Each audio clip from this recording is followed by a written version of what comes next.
Jo'raxo'ziyev to'xtadi, tepdi, kim bor? Gol!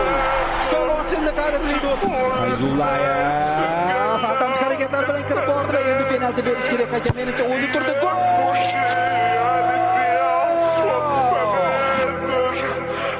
Alisher Rodilov to'p yonida. Zarba, gol! Juno. Hozir Fayzullayev kirib bordi, bu penalti do'stlar.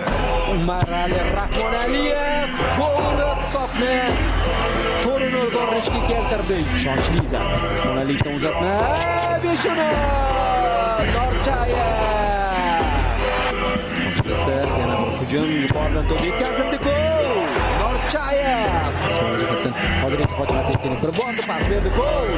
Avtogol. Aytdim-ku, bu o'yinda avtogol taqdirlandi. Imkoniyat Jiyanovda. Mana Hoshimovning imkoniyati. Gol!